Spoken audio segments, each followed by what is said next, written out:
Hello, rebellious visionaries, and welcome to the Root Work podcast, where we're digging deeper to get to the root of financial success and failure.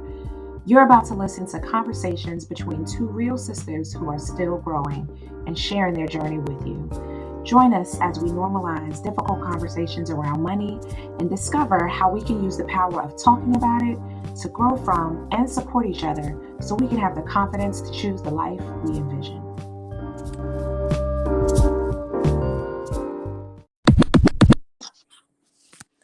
Hey, sis. Hey, what's up? I see you're Kim today. I know. I was like, I'm gonna name a different name every time I love it. If y'all watched the last episode, then you know she got Williamed, and today she's Kim. I didn't even realize that. Yeah. So, how is this week gone for you? This week, I'm coming out of a month of, after the anniversary of the shooting, just a lot of emotional memories around this time of the year. And I was reminded that this is a dark season anyway. So with that being said, I'm doing great. I made my therapy appointment. I was like, I was trying to sleep it through, and I said, nope, I'm going to get up, and it just gave everything that I needed. So I'm glad I made it. But those are the things that happen when you get to that low place and you deal with depression and PTSD. Those cycles, you gotta be prepared when they come. And I feel like I'm getting a grip, but it's a constant thing. So, but I am doing well. I made all good trades this week, which is crazy because learning this thing, and I'm like, look at me, I'm in the blue. Small trades because I'm still practicing, but it's rewarding to see that the studying and not giving up, I'm seeing the fruits of it. So that's my week, actually. I love it. I think you're referring to the retrograde, right? When you were talking about someone reminding you that this is a dark season. No, I guess now people have a name for it. The retrograde is definitely, I'm sure it has something to do with it, but when seasons change. Yes. So literally the season. Season. Yeah, and that I did not realize that this is Suicide Awareness Month. I believe. There's something called seasonal depression. Where they talk about, and I could totally see that, they talk about like the Christmas holiday being a very triggering time of the year for a lot of people. But then also just like the winter months are typically gloomy. You have a lot less daylight. It's cold. You're stuck in the house more. And because a lot of the family holidays tend to be around the winter, fall months, Thanksgiving, Christmas, Valentine's Day, everybody's New Year's, it feels like all of them. Damn. Right. I feel like we were just bored in the wintertime. We was like, let's just make some holidays to fill up the winter months until we could go back outside. Right. And this is the time, if you actually look back, every time I had my hospital stays with my abdominal issues, it would be around October and November. So it's just crazy. I literally smelled a hospital room the other day. It's crazy how your brain can recall things. And if you're not aware, you won't even know. Like, I'm aware now and I know how to deal with things, but I have equipment because I got therapy and I went and was taught about my brain and how it operates, but a lot of people don't have that. So I know what I'm coming up against most of the time, but all this time, before I got the education, I was just fall right into that cycle. But now I'm able to keep myself afloat in those times. So. Oh, that's so important because it's funny because I was sharing with someone recently, like I feel like most of the time we go through life, and they say that something like 80%, and again, like you said on a previous episode, I could just be making up these numbers, but it was a significant percentage of our thoughts are subconscious. They're the thoughts that we don't even realize we're thinking governs everything that we do, and how many of our thoughts go unchecked and how much of our habits go unchecked. And it's like if we were aware we were thinking these things or doing these things, we would choose differently. But because they are happening without our consciousness, we just continue in this cycle. And something that I have been trying to be more deliberate about this year, and it's what spawned the success cycle in my yearly planner, is this idea of having a lot of thought and situational awareness, is really Mm, paying more attention to my thought patterns, the behaviors, the environmental triggers that I was ignoring before. And so like you said, it's like now that I am aware of the things that I think, and I am paying attention to my body compass. right. Your body sends you signals to tell Mm-hmm. you, to let you know that you feel in danger or you feel nervous. Right. And it's more just taking awareness. Now I can activate those tools and those resources where before I was so unaware that it was even happening, or not even unaware, but I was trying to, because we have this, like you said, no, before, I think you said, we're alluding to in the beginning, like you kind of wanted to kind of like almost like sleep through it or just like push it Right. away. And Yeah. something someone said to me a while ago, and it really stuck with me, was as as human beings, especially black women, black men, I think black people in general, we're taught to like be strong, right? And like you're bigger than this, you're stronger than this, right? This toxic positivity, right? And Mm-hmm. like you should push away these feelings, like Right. as opposed to honoring how you feel, like so that they can pass through. And the example they gave was like, imagine there's like a wall, right?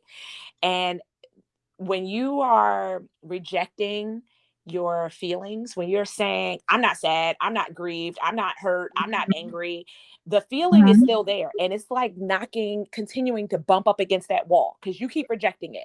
So the Right. longer you keep pretending that that emotion is not real, it stays with you longer because it's trying to break through. But the sooner you can honor it and acknowledge, listen, I feel sad today for some reason, Right. it can pass through and it doesn't stay. So it's like it's not about ignoring your feelings, or you don't want to live in those feelings, but you can honor yourself and say, I'm feeling sad today. Because when you do that, then you could also get help. You can also say, maybe I should take a day off of work.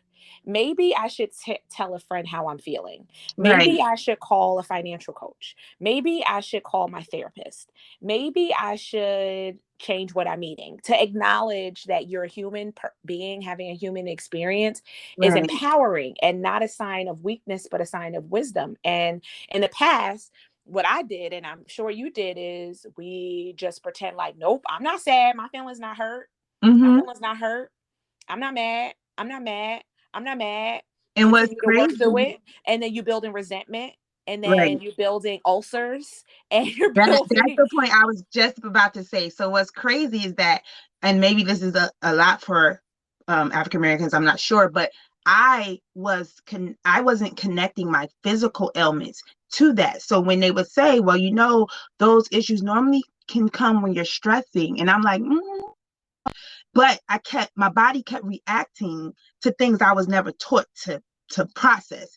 So I never understood how stress really can break down your body, and you never get your stress. You think you're fine. And so a lot of my ailments got healed when I started dealing with the mental issues, which is crazy. I literally was in hospitals for months. You remember, I couldn't break down food. I was having ulcer on top of ulcer, and not really having to really say, okay, so even when my stomach starts to feel tight now, I know I need to make sure I'm eating well, but I also need to make sure I'm not worried about, or I'm holding something in. Is there some anxiety that I'm not dealing with, because it literally affects me physically. So, it's just crazy how understanding how you work and how your mind works, it just helps even out your whole life, make it a little better. But This is why I wanted to start this podcast and do the root work, because we often think that our finances are separate from every other area of our lives when they're all connected to each other. And if you are not seeing the clues in your budget, you may be seeing the clues of financial strain in your body. So maybe it's not manifesting first. You may think, I'm not really stressed about my money because I don't even do you it. have money left at the end of your paycheck, right? You have money Right. left in your paycheck. And so on paper, things still look good. but inside you might be worried about your future, Mhm. about how you retire, about if your kids get sick, and you could afford to pay your bills, but you may not be able to afford to take a day off of work. And Right. so your numbers may not be reflecting strain, but your body might be reflecting Mhm. strain. And so if you don't pay attention, the term body compass, I got that um, term from Rachel Rogers, who is the author of a wonderful book called Everybody Should Be a Millionaire, or maybe it's Black Women Should Be a Millionaire. I don't know. I'm trying to think of what the title is. We're gonna I let think you were everybody be looking a at it when millionaire. you We were ain't at mad. my house. I think you were looking at my house, looking at it when you were at my house the other day. I'm jacking up the name, but God, Rachel Rogers. Oh, I know. We should all be millionaires. okay, yeah, let's make everybody. No, I'm kidding. You stingy. Every black person should be. Mad selfish, mad I hear selfish. you. I Only hear you. Black Though. people. I No, understand. we should all be millionaires. Is the name of her book. We done told this audience we silly to get into it. So we should all be millionaires. But she talks about this idea of a body compass, and I understood the concept right away. It's like a lot of times we're only looking for tangible clues, like we're looking for our numbers to be off to know that something's off, but our body is warning us. And it's things like you start to notice that you lose your appetite, Mm-hmm. or your blood pressure is rising, or you feel a little anxious, or your hands are clammy at the thought of having a conversation with somebody Right. about paying you back, or these different things that happen in your family, like, oh, you want to change jobs, and you have anxiety about having this conversation with your spouse, and it's like a clue that there is some sort of mindset or emotional barrier that you need to work through to overcome. Right. And you could totally miss it if you're not paying attention. You might just think like, oh, I ate something that's off. No. Mhm. Yeah, you could have, that could be it, but what were some of the thoughts? Like there's a thought pattern that you had, and you notice like, I feel this way every morning. I feel heavy. Mhm. What do you last remember dreaming about? Right. There's something that's happening in your body is trying to warn you. And the thing about our bodies is our bodies are designed to protect us from danger. At the Mhm. end of the day, that's all it really wants to do, is like protect you from danger. And so a lot of the times the thoughts we're thinking, we are making them out to be bigger than they really are, and we're creating these illusions of danger. And so sometimes it's simply that our thoughts are toxic. It's not that our situations are, it's that we are feeding ourselves this narrative that if we address this issue, it's going to be a major thing. That people will look at me ashamed, and you start to create these physical sensations. And now you're sick, you're stressed with money, and you really want to go to someone with help, but you're telling yourself, oh, they're gonna think that I'm dumb or I'm irresponsible, and they're gonna judge me. And you're creating this whole environment where it's the most terrible thing, and your body is like, oh, this is dangerous, oh, you're close to death. It doesn't, you're in your mind. And it's funny that your brain literally cannot tell the difference between your imagination and reality. Like, Right. That's it how it powerful responds it to is. it in real time. Like, and the first time I heard this, it was Joe Dispenza was talking about it, and this is why the visualization is so powerful. The positive visualization is so powerful. But he gave this example talking about how your body doesn't know the difference, and I thought about this event. So, like earlier this year, my boyfriend and I, we went to Massanutten on vacation, and we were on the Shenandoah Valley Mountains at the very tippy top. We took the ski Mhm. lift all the way to the top, and we're standing over Beautiful. on these mountains, right? And anybody who knows me knows I'm the paparazzi. I got to take pictures, right? So my phone had died, so I'm using his phone at this point to take Oh my pictures. God. And I drop his phone, Shut and up. it Wait. falls between the crack of these two rocks. And I'm thinking, this phone almost fell off this cliff. Like, it's done. Like, it's done. But for some reason, we Oh just were my God. lucky. It was another rock between the crack that it fell on. So he proceeds to, like, I started to reach it, and he's like, nope, you clumsy, stand back. He proceeds to reach down to get this phone. And I had like this panic. this anxiety of The like picture not in my just head is like full movie, so right, I know yeah, you're it probably is. It's a really full movie in my head exaggerating too, right? So I have this panic of like the phone falling, and it starts to kind of like have this fear of him falling or me Oh be my doing God. something clumsy, and he gets the phone and he's like, "Babe, you gotta relax because like the way I You reacted to the done had him phone off the falling." cliff and everything on 2020. He's like, the way I reacted to the phone falling, he thought that I fell, and he's Oh. and so okay, so fast forward to now. Every once in a while, I think about that moment on the rocks, and when I Mhm. think about the vision I had in my head of like, oh my God, like him falling or the phone falling through, I have the same level, like I have this, my body has the same anxiety, like I'm standing up there. You cannot convince me that I'm not. I have this huge panic. And it's crazy to me because I'm like, girl, you know you not, you home, you in your bed right now. Right? But my body does not know the difference. It's flashing to that moment. It feels it all over again, like you've been there all over again, and you're paralyzed. And so your imagination is powerful. Your You just brain is powerful. described a very, very strong symptom of PTSD. And even though, you know, that was a small moment, but that is what PTSD sufferers deal with. That Yes. real reaction, body feeling as if they're in that for that moment. But But wow. so imagine though, right? Imagine Mhm. if you took that same tool and used it for good, right? Right, Your body can't tell the difference between your reality and what you're imagining. So what if right, instead of imagining these, you're wasting your imagination worrying and thinking about the worst case scenario? What if you thought about the best case scenario and right, you allowed your mind to experience what it feels like to be successful, what to experience what it feels like to have difficult conversations and it go well, for right. that message to be received, and allow your body to experience the emotions of, oh wow, that went well. And Hmm. then it becomes a little less scary, and then you're able to actually act on it, That right? feeling of that went well is like a reward, which makes that when it took it to get to, ooh, that went well. So it's almost like you're creating this positive movement too. Just Exactly, yeah, I exactly. love it. That's I love it. why when I designed the Strong Start, Strong Finish journal, there's a part about doing your gratitude, because your emotions, your highest emotions allow you to believe your what you're envisioning. And so Mhm. when you're in that space of gratitude, that means that you're acknowledging that you have, that you're receiving.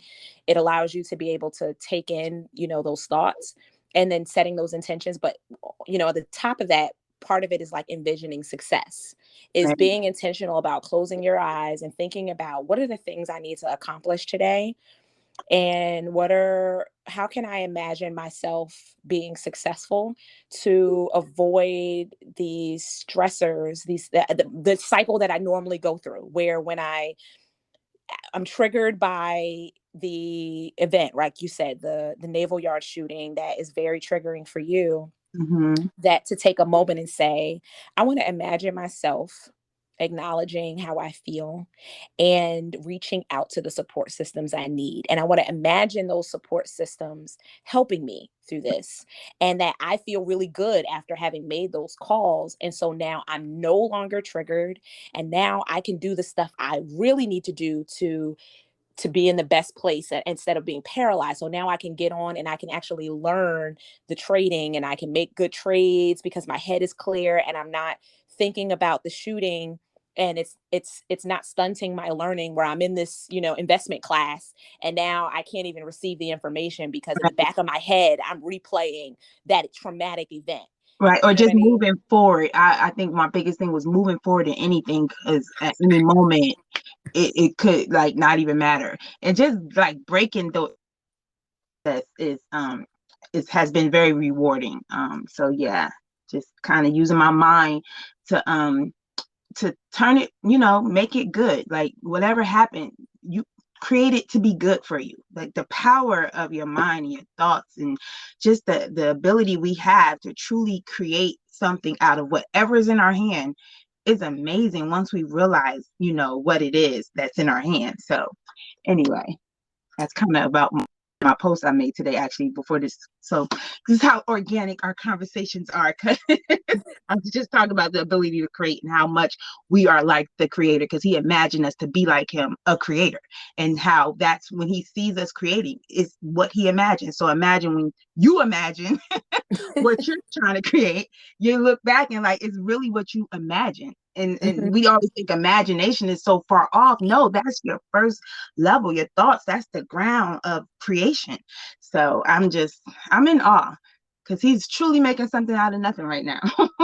Right, right. Nothing. Taking So us back. That's the beauty of us sharing our journey from like all, us resetting in so many different places and is we get to decide. Like we're basically we have a blank slate, right? right, And and maybe not completely right because we have some past that we get to contend with, but we get to choose how we go about it this time. right, We are moving with all the awareness of how we moved the last time, and now because we're being intentional about our about paying attention to our thoughts and our behaviors, we get to say, okay, as opposed to like we talked about in the previous episode, reacting and responding, as opposed to just randomly going along and reacting to the events, we get to stand back and say, okay, what am I thinking? What do I really want to be thinking though? And right, choosing that thought and saying, well, these are the ways that people say you have to do it, but like, are there other ways? Challenging the way that things are done and choosing the direction we want to go in. And even in, my relationship now is I get to look at all my previous relationships and in this one say, in the past, this is how I would have normally reacted and responded. And I know from my own history that the, trauma from my previous relationship has always been devastating to my personal finances. So it's important to me that I do things differently. And so I get to choose not to respond in those same ways. And I get to, like, for me, it's important to prioritize my love over anyone else's. mm-hmm, yes, Is to be full, that I'm not waiting to be filled up from right, anyone right, else, right? To But that's a conscious choice, where before, the way I operated was in, we come from a family of givers, right, and that's not a characteristic in me that will ever change. But the motive of giving, I realized, was because I, I felt like this is how I earn love, right. This as is how I opposed show it. to This is I'm this is doing how I this. earn my keep, Yeah, yeah. as Um, opposed to simply acknowledging the fact that I'm worthy of love all without doing a thing, because the love that I aspire to have is my own. right. That's the only And love that's going to really fulfill you, the love you have for yourself, which comes from the love of God. So when we come to a situation depleted or we have this void and we're looking for another person to fill it, we're already damaging the relationship. um, exactly, yeah, exactly. So it's just about, the idea that you get to do things differently. Like, you get, like, there's so much power in accepting that, and noticing how you've moved, and choosing yourself, right? Every other time, it was it was me choosing the job, or me choosing fear, right? I'm choosing to agree with fear over what I want myself. This is funny. Let me tell you, I was listening to I think the Atomic Habits, and he talked about, um every time you make a choice, you're either voting for yourself, like the future version of yourself, or mm, you're voting for the past version of yourself, right? like that. And so when you are envisioning, like when you're doing visualization exercises and you're looking at your future self, then the behaviors that you do are either voting for that or they're voting for the previous ones. And I was in the grocery store um, yesterday with Vanessa, and I was getting ready to pick up something unhealthy. And I was like, are you voting for your old self? And it's so funny how just that small little thought that it's a vote Right. was like pivotal for me, because now every decision I make is like, who you voting for? That's dope. I like that. That's a good tool. I'm gonna use that. And it was like, oh, like I had before, it was kind of like, it was almost like giving power to the thing where it was like, oh, I can't help myself. I really want it. But it's like, you get a choice right now. Right. Which one are you voting for? And it's like, duh, I want to vote for future me. And it was exciting to choose future me. So when I got to the register, I had a couple of, unhealthy things on there, but You had most of some that soda. cart was You had like, some Pepsis. I had a couple. I'm like, no, actually, I didn't have Pepsis. I went back and got some. I went back and got some Ahas, those little, because that's what helps curb my soda cravings. I know I love Pepsi. Pepsi better give me a Right. sponsorship. But mama Um, say something but sparkling. I had I think I chose like something that was unhealthy to put on the cart. But when I looked at the overall belt, when I looked at every item as a vote, I thought, man, I voted for myself a lot. Meaning, there were some times where I maybe wasn't perfect, but it felt Hmm. okay because I chose to vote for myself way more often than I used to. My Right. cart didn't, so that allowed me to have like some grace with me being human being. That sometimes I'm gonna like, maybe I didn't walk today, but man, I walked 6 days this week. I voted for myself 6 times this week, Right. and You that felt did better amazing. than before. Yep. It's it's I think it's so great to actually understand that, even you describing that this takes work. The biggest thing I can tell people when even talking about even going through healing and recovery was like, and like, oh, how you do it? It's work. It's good work though. So we never been taught to sit with ourselves and figure ourselves out.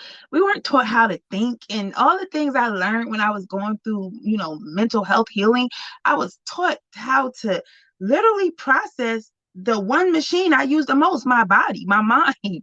I was on earth for what, 35, 38 years without even understanding things that people have known for years, for ages. We're just coming to light on power moves of just looking at ourselves, understanding ourselves a little more, reprogramming ourselves. It's just how much power we really have. I think it's just amazing. And it's challenging, but it's rewarding, and it's almost like you walk around with these secrets that other people don't know. And you want to tell the world, like, look, you can really overcome some things. You just got to kind of sit with yourself and figure this out and make yourself do the, like, listen to the tools. It sounds weird. It sounds weird to say vote for yourself, not your old self. It sounds like a whole bunch of stuff, but it really is worth it, because when you begin to learn how you are, you'll be better at being you. And I Yes. just loved how you explained that process, because, like, you know what, I'm gonna use that one. I love tools. My toolbox is dope right now. Like, Hey, go for a walk, hey. go look at The a only tree. toolbox I want you to add is when you said that I was on this earth for 38 years, I was thinking like, how old am I? Because I'm 37. So she, Right. I'm talking about when I started actually how old does Kim probably, think she is? look, I was saying when I started understanding how the mental health process work, or figuring out. Anyway, whatever. I can be 38 if I want to. I told you I I'll be love us. making up numbers. Yes. Dang. So hopefully the tools that the audience gets to take away today is to sit with yourself, Mm, and like you just said, is that this process, to be patient with yourself, that it takes work, and the work is intentionality. That in right. the Strong Start Strong Finish journal, there is a space where every day you set your intentions. Is that it requires you to deliberately think about your thoughts. That sounds crazy, like you said before, Right. to deliberately pay attention to what you're doing every day, to take inventory. And as you do the work every day, you'll get better at it. Let me tell you something that before we wrap this up is, this morning, Jordan sent me, Jordan's, for the audience who doesn't know me, is my 13-year-old daughter. Jordan sent me a YouTube video of I think he's a gamer, but he does motivational speaking a little bit too. Okay. And this was such a moment for me because what it communicated to me was a couple things. Is one, Jordan knows that I love motivational messages, YouTube videos, Mm-hmm. but I tend to play them in the background all the time because Right. I want to develop her toolbox where Right. she understands the importance of listening to people who build you up, and so we do the strong start strong finish journal together and things like that, right? And Jordan will oftentimes act like she's annoyed when I have an audio book on, or I'm Right. listening to a motivational message on my in my car, right? And I do this because, Kim, mommy used to play Bible messages and these type Uh, of things in the this car is all the the time Bible growing up, Club, the and Bible it got Story on Radio. my our nerves, right? Yes. But really, whether we wanted to hear them or not, they were slowly seeping into our subconscious, and they really were making an impact. And so I know that even if she doesn't want to hear it, I'm still going to play the books because I really want her to get these lessons. So when Right. she sent me that YouTube video today, completely unsolicited, it told me, Yes. one, Jordan has been listening to motivational messages on her own time, Mm-hmm. and she wanted to inspire me today. And it made me feel like she may not always outwardly acknowledge that she's listening, but she's listening. And me Right. being intentional about how I live my life and how I live it in front of her is making an impact. And so, Right. as mothers, we always, one of our fears is that we're not being a good example for our kids. Is that we, even though we're just realizing and just learning these things for ourselves right now, it's not Right. too late to make an impact, and that our kids are living by our examples, and they get to see that we made mistakes and that we did not give up, that we kept. I think I just posted about this the other day about the walking. Is like, I may not be perfect. I may fall down, I Mm-hmm. may fall off, but I'm never quitting. I keep trying no matter how many times. I don't care how many times I have to reset and restart. I'm Right. not giving up on I, myself. I just said that to myself this week. I said, one thing I know about me is I'm not going to give up. And it's so funny that I said it just like that. I said, keep hearing you say when you bet on yourself. And I'm like, I'm betting on myself because I know I looked at all the things I wanted to accomplish, learning how to code, all the things I like fought within myself when I would literally sit up at the computer and like, I'm gonna get this, I'm gonna get this. I just resolved this week, especially when it comes to this trading. And I promise you, this has been the most profitable week with small play money. But I'm just saying. But another thing I want to add, this is how our kids are listening to us. This morning, even when you text me, say, why are you up? I was taking a mom to school, and of course he has his AirPods in, listening to TikTok. But then I just prayed, and I make him take his AirPods out when we pray, and so it immediately changed his morning mood. But then he goes out of nowhere, Mom, what's your dream house? And I just like love that he put me into that dream mode because I don't sit and describe a dream house a lot.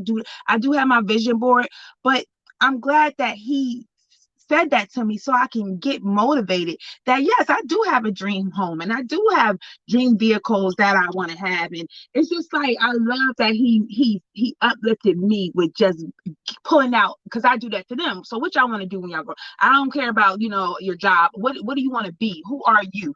And so I love that he kind of challenged me this morning. So our kids are definitely listening to us, and just like mommy subliminally fed us the word, we ain't had no hot 97 in no car. We had to sneak, Yeah, we had to sneak to listen to Hot 97. 97.1. We had to get tapes and play it later when they was at church, but she Bible time stories. I don't know, but she gave us inspiration. Like I said, I always tell people my parents couldn't give me money to go to college. My dad bought me this little car. That's what he could do. I said, but they gave me a wealth of a foundation. I said, there are many times I have not had to go back to my parents because they put in me a faith that caused me to out with God on my side. I knew he was there because my mom and my dad made sure we knew that if they're not here with us, we have a faith that's stronger than what they could ever be for us. And that took me, and now we're taking our kids to a whole nother level with our faith and our resources and our Mhm. know-how.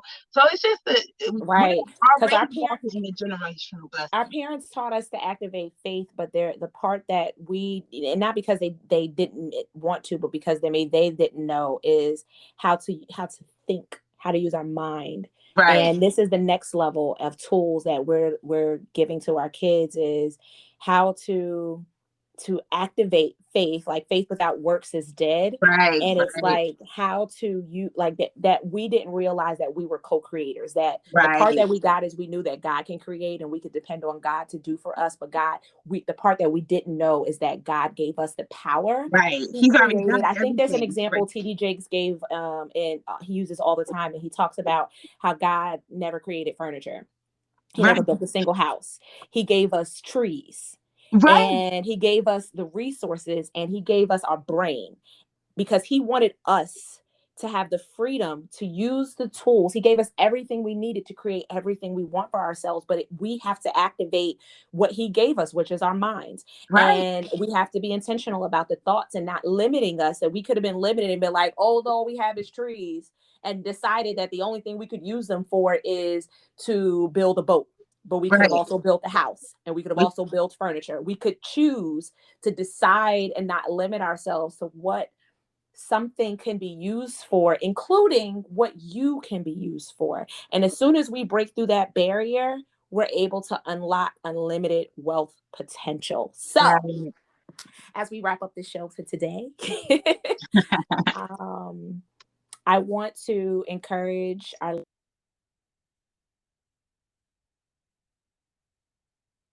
to themselves to one, give yourself permission to feel how you feel, to acknowledge it, um, to not live in it, but to honor that feeling so that you can do what you need to do to work through that.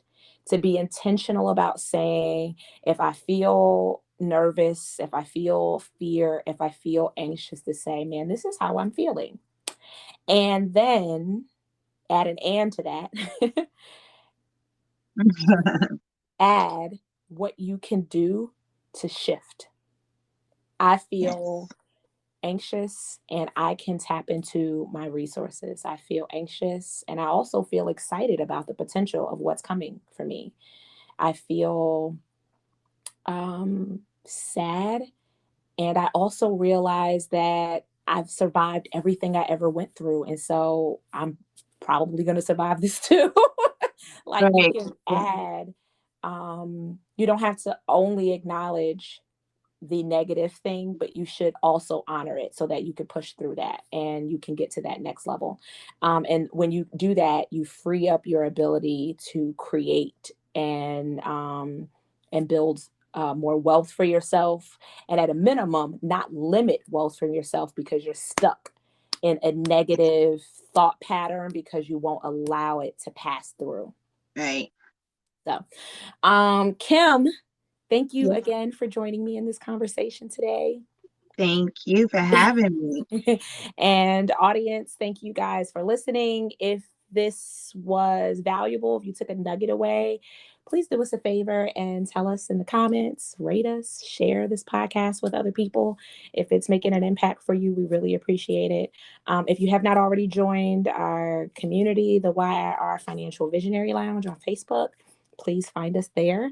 If you haven't already connected with us individually, you can find me at Young Rich Rooted on Instagram and on most platforms. Kim, where can they find you? I am at Kim Miss CIO, Chief Information Officer, but that's Miss CIO, CIO On on Instagram. Instagram. On Hey, hey. So connect with us because we would love to connect with you in a more intimate way as well. And as always, remember that to do the root work because we are still growing and so are you. Bye. The world belong to you. The world belong to you. The world belong to you. The world belong to you. The world belong to you. The world belong to you.